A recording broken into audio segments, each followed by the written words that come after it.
नमस्कार, मी श्वेता अंकले. तरुण भारतच्या न्यूज बुलेटिनमध्ये आपल्या सर्वांचे स्वागत. आता पाहूया ठळक घडामोडी. बेळगाव गणेशपूर येथील लक्ष्मीनगर भागातील एका महिलेचा गळा दाबून तिचा खून करून गळ्यातील मंगळसूत्र, अंगठी, कानातले आणि हातातील बांगड्या चोरल्याची धक्कादायक घटना उघडकीस आली. ही घटना काल सोमवार दिनांक 21 एप्रिल रोजी सायंकाळी उघडकीस आली. या प्रकरणी बेळगाव कॅम्प पोलीस ठाण्यात खुनाचा गुन्हा दाखल करण्यात आलाय. मृत महिला अंजना अजित दड्डीकर व 49 या आपल्या पतीसह लक्ष्मीनगर येथील अपार्टमेंटमध्ये राहत होत्या. त्यांचे पती अजित दड्डीकर हे रिक्षा चालवून आपला उदरनिर्वाह करतात. काम आटपून ते घरी परतल्यानंतर सायंकाळी ही घटना उघडकीस आली. घटनेनंतर गंभीर अवस्थेत अंजना यांना तातडीने बेळगाव जिल्हा रुग्णालयात दाखल करण्यात आलं. मात्र त्यांचा या दरम्यान दुर्दैवी मृत्यू झाला असल्याचं डॉक्टरांनी घोषित केलं. चंदगड बेळगाव वेंगुर्ला मुख्य रस्त्यावर आज दुपारी ट्रक आणि बसचा भीषण अपघात झाला. या अपघातात चंदगड डेपोतील बस चालक लक्ष्मण हळदणकर राहणार चंदगड यांचा दुर्दैवी मृत्यू झाला असून 15 प्रवासी गंभीर जखमी झाले आहेत. घटनास्थळावरून मिळालेल्या माहितीनुसार अरुंद रस्त्यामुळे ट्रक आणि एसटी बसमध्ये समोरासमोर धडक झाली. बसमध्ये सुमारे 30 ते 35 प्रवासी होते. अपघाताची तीव्रता इतकी होती की बसचा समोरील भाग पूर्णपणे चुरगाळला गेला. स्थानिक नागरिकांच्या मदतीने आणि पोलिसांच्या तत्परतेमुळे जखमींना तात्काळ बेळगाव जिल्हा रुग्णालयात हलवण्यात आलं आहे. जखमींपैकी काहींची प्रकृती चिंताजनक आहे. बस चालक लक्ष्मण हळदणकर यांच्या निधनाने एसटी विभागात हळहळ व्यक्त करण्यात येत आहे. तालुक्यातील शिंदोळे गावची ग्रामदैवत श्री महालक्ष्मी यात्रोत्सवाला आज मंगळवारी दिनांक 22 एप्रिल रोजी मोठ्या उत्साहात प्रारंभ झाला. भंडाऱ्याच्या उधळणीने सर्वत्र मंगलमय वातावरण निर्माण झालं होतं. सूर्योदयाला सकाळी 9:30 वाजता अक्षतारोपणाचा सोहळा पार पडला. यावेळी देवीचा जयघोष करत ढोल ताशा व पारंपरिक वाद्यांच्या गजरात परिसर दुमदुमून गेला. विवाह संपन्न होताच फटाक्यांची आतषबाजी करण्यात आली. विद्युत रोषणाईने परिसरात झगमगाट पसरला होता. उपस्थित भाविकांना महालक्ष्मीचा विवाह सोहळा याची देही याची डोळा अनुभवता आला. शिंदोळी, कुडची, निलजी, मुदगा, सांबरा भागातून भाविक उपस्थित होते. यामुळे प्रत्येक गल्लीत भाविकांची गर्दी झाली होती. लग्न सोहळ्याचे पौरोहित्य वडेकोळ मठ व शरणमट्टी स्वामीजींच्या हस्ते पार पडले. धार्मिक विधी संपन्न होताच लग्न सोहळा थाटात पार पडला. उद्या सकाळी 9 वाजता देवीचा रथ संपूर्ण गावभर फिरणार आहे. बेळगावातील अनगोळ येथील एसके स्पोर्ट्स अकॅडमीच्या मैदानात सुरू असलेल्या तुकोबारायांच्या अखंड गाथा पारायण सोहळ्याला वारकऱ्यांचा उदंड प्रतिसाद मिळत आहे. विविध कार्यक्रमासाठी वारकरी मोठ्या संख्येने दाखल होऊ लागले आहेत. जगद्गुरू संत तुकाराम महाराज सदेह वैकुंठागमन सोहळ्याला प्रारंभ झाला आहे. या निमित्ताने दैनंदिन काकड आरती, गाथा पारायण, हरिपाठ, प्रवचन, कीर्तन, जागर, भजन आदी कार्यक्रमांची रेलचेल सुरू आहे. या कार्यक्रमासाठी बेळगाव, खानापूर आणि चंदगड तालुक्यातून वारकरी येऊ लागलेत. एप्रिल 27 पर्यंत दररोज या पारायणाच्या सोहळ्याचे आयोजन करण्यात आले असून नित्य वारकरी संप्रदायातील नामवंत कीर्तनकार आपल्या अमोघ वाणीने कीर्तन सादर करणार आहेत. रिंग रोड आणि हलगाव मच्छे बायपासचं काम रेंगाळलं असलं तरी या रस्त्याची कामे होतील. बेळगावचे बृहन बेळगाव होण्यासाठी आणखी 2 ते 3 वर्षे हवीत. टप्प्याटप्प्याने विकास कामे केली जात आहेत. बेळगाव जिल्हाधिकारी कार्यालयाची नवीन इमारत उभारण्यासाठी प्रथम प्राधान्य देण्यात येणार आहे, असे सार्वजनिक बांधकाम मंत्री तथा पालकमंत्री सतीश जारकीहोळी यांनी सांगितले. यावेळी ते बोलताना म्हणाले की नूतन जिल्हाधिकारी कार्यालय, फ्लायओव्हर, रेल्वे, बसस्थानक, विमानतळ त्याचबरोबर शहरातील उद्योग वाढले पाहिजेत. औद्योगिक वसाहतीसाठी आवश्यक जागा नाही. जागेसाठी प्रयत्न सुरू आहेत. कणबर्गे योजनेसह उर्वरित कामे टप्प्याटप्प्याने केली जातील, असे त्यांनी सांगितले. शहरातील भाग्यनगर 3रा क्रॉस येथील विठ्ठल बिरदेव मंदिरात यात्रा महोत्सवानिमित्त पारंपरिक पालखी सोहळा मोठ्या उत्साहात आणि श्रद्धेने पार पडला. ढोल ताशांच्या गजरात भंडाऱ्याची उधळण करत भक्तांनी विठोबा रखुमाईचा जयघोष केला. संपूर्ण परिसर हरिनामाच्या गजरात रंगून गेला होता. या महोत्सवाच्या निमित्ताने मंदिरात विविध धार्मिक कार्यक्रम, कीर्तन, भजन, आरती आणि महाप्रसादाचं आयोजन करण्यात आलं होतं. परिसरातील भक्तांनी मोठ्या संख्येने सहभागी होत पालखी सोहळ्याला भव्य स्वरूप दिलं. कार्यक्रमात स्थानिक नागरिक, महिला मंडळ, तरुण मंडळे आणि श्रद्धाळूंचा उत्स्फूर्त सहभाग पाहायला मिळाला. यात्रा महोत्सव शांतता व भक्तिभावात पार पडल्यानं आयोजकांनी समाधान व्यक्त केलं. श्री स्वामी समर्थ पुण्यतिथीनिमित्त वडगाव बाजार गल्ली येथील जिव्हेश्वर मंदिरात रविवार दिनांक 20 पासून जिव्हेश्वर मंदिरात श्री गुरुचरित्र पारायण अखंड नामजप व हवन सप्ताह सुरू असून सोमवारी सकाळी दिनांक 21 रोजी सकाळी गणेश याग व मनोबोध याग संपन्न झाला। मंगळवार दिनांक 22 रोजी चंडी याग, बुधवार दिनांक 23 रोजी श्री स्वामी याग, गुरुवार दिनांक 24 रोजी श्री गीता याग, शुक्रवार दिनांक 25 रोजी रुद्र याग व मल्हारी याग, शनिवार दिनांक 26 रोजी बली पूर्णाहुती व श्री सत्य दत्तपूजन आणि देवता विसर्जन तसेच श्री गुरुचरित्र पारायण तसेच अखंड नाम जपाची समाप्ती होणार आहे। धारवाड शहराजवळ राष्ट्रीय महामार्गावरील पॉवर ग्रीड जवळ झालेल्या साखळी अपघातात 7 जण जखमी झाल्याची घटना घडली। या अपघातात टिप्पर, क्रुझर आणि टाटा एस यांचा समावेश आहे। महामार्गावर सुरू असलेल्या रस्त्याच्या कामामुळे थांबलेल्या टिप्परला क्रुझरने मागून जोरदार धडक दिली। त्यानंतर क्रुझरला मागून येणारा टाटा एसने धडक दिली, ज्यामुळे ती पलटी झाली।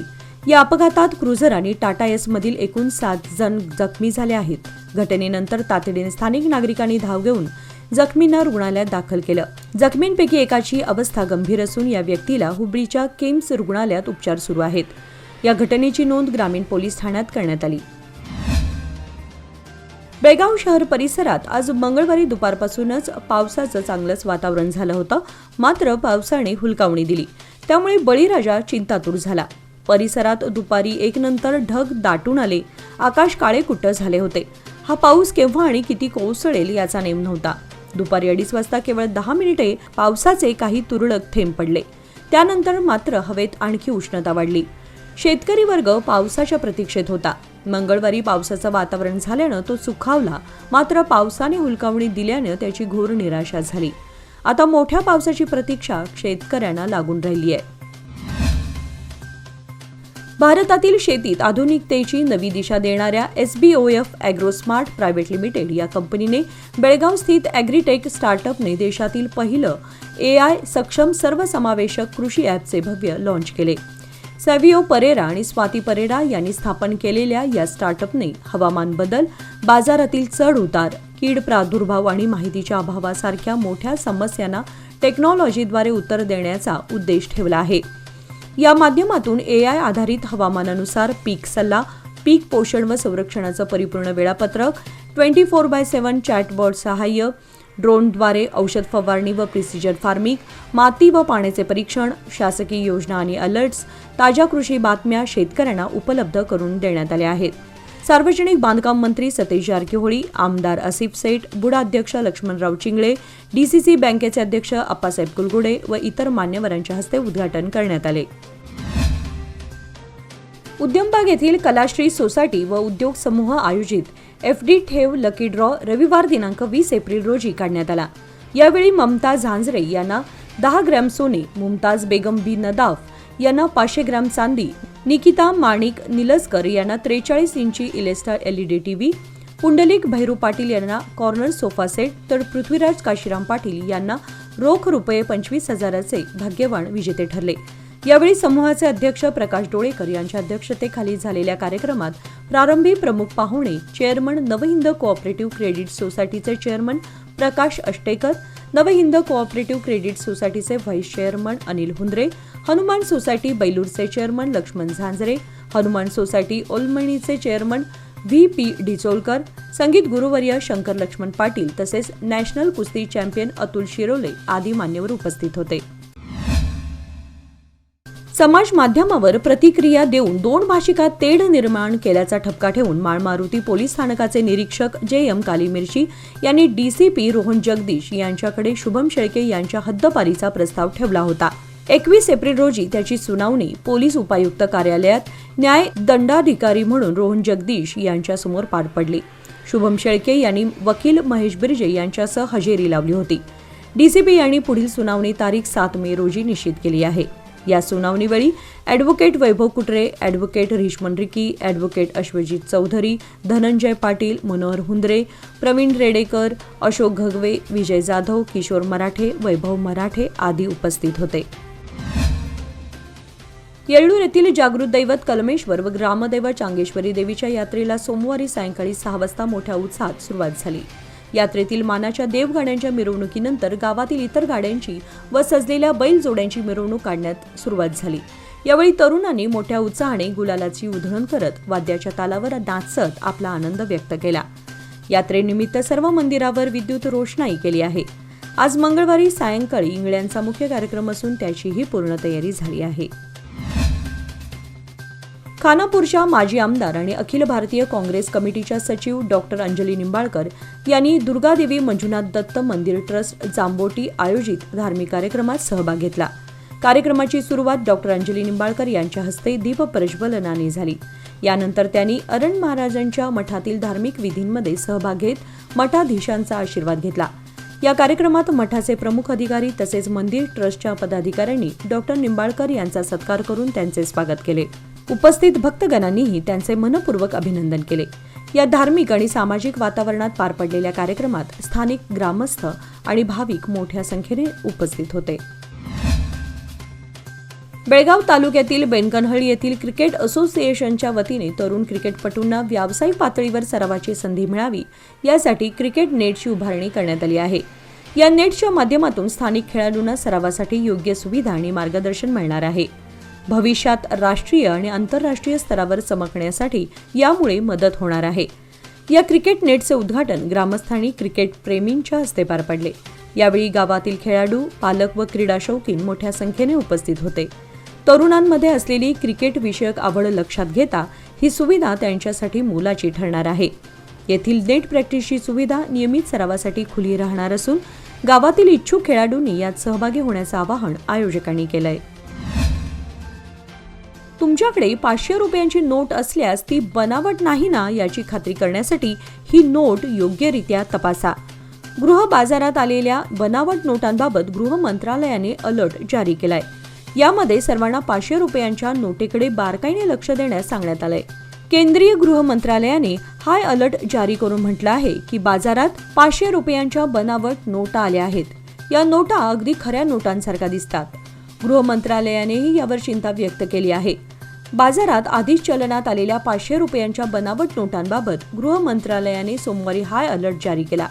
महसूल गुप्तचर संचालनालय, वित्तीय गुप्तचर युनिट, केंद्रीय अन्वेषण ब्युरो, राष्ट्रीय तपास संस्था, भारतीय सिक्युरिटीज आणि विनिमय मंडळ आणि इतर प्रमुख वित्तीय आणि नियामक संस्थांना याबाबत इशारा जारी करण्यात आला आहे।